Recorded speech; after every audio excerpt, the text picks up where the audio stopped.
National conference के नेता अमर अब्दुल्ला ने कहा कि जम्मू कश्मीर में विधानसभा चुनाव के बाद अपने पहले फैसले में आर्टिकल 370 को खत्म करने के केंद्र के फैसले के खिलाफ पार्टी प्रस्ताव पारित करेगी।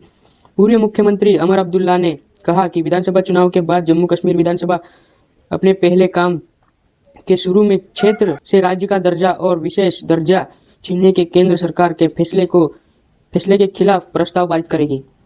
बता दें कि अमर अब्दुल्ला का यह बयान भारतीय चुनाव आयोग द्वारा जम्मू कश्मीर में 3 फेज में चुनाव के ऐलान के बाद आया है।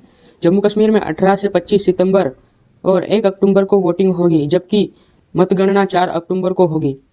घाटी में पिछली बार विधानसभा चुनाव नवंबर-दिसंबर 2014 में हुए थे। जम्मू कश्मीर 19 दिसंबर 2018 में राष्ट्रपति शासन के अधीन है। जम्मू कश्मीर में विधानसभा चुनाव के ऐलान के बाद अमर अब्दुल्ला ने जम्मू कश्मीर का राज्य का दर्जा बहाल होने तक चुनाव में भाग नहीं लेने की बात की थी, जबकि उनके पिता ने नेशनल कॉन्फ्रेंस एनसी के प्रमुख फारूक अब्दुल्ला आगामी चुनाव में पार्टी का नेतृत्व करेंगे। फारूक अब्दुल्ला ने केंद्र शासित प्रदेश के केंद्र सरकार के शासन के खत्म होने की उम्मीद जताते हुए कहा था कि मैं इस फैसले के लिए ईश्वर का शुक्रिया अदा करता हूं। उन्होंने कहा कि हम संसदीय चुनाव के लिए तैयार थे और हमने अनुरोध किया था कि विधानसभा चुनाव भी उसी समय कराया जाए, लेकिन ऐसा नहीं हुआ।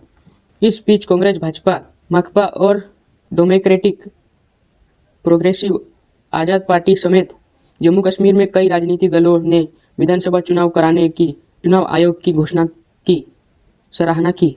अखिल भारतीय कांग्रेस कम्युनिटी में महासचिव जीए मीर ने चुनाव आयोग के फैसले की सराहना करते हुए कहा कि यह एक लोकप्रिय सरकार है, एक लोकप्रिय सरकार के लिए जनता की आकांक्षाएं को दर्शाती है। मीर ने कहा कि लोग एक लोकप्रिय सरकार के गठन का बेसब्री से इंतजार कर रही है और चुनाव के घोषणा लोगों के आकांक्षाओं दर्शाती है। हमें पूरा विश्वास है कि जम्मू कश्मीर में लोग चुनाव में बढ़ चढ़कर हिस्सा लेंगे। पीपुल्स डेमोक्रेटिक पार्टी पीडीपी के प्रमुख नेता और पूर्व मुख्यमंत्री महबूबा मुफ्ती की बेटी इल्तिजा मुफ्ती ने भी चुनाव आयोग की घोषणा का स्वागत किया।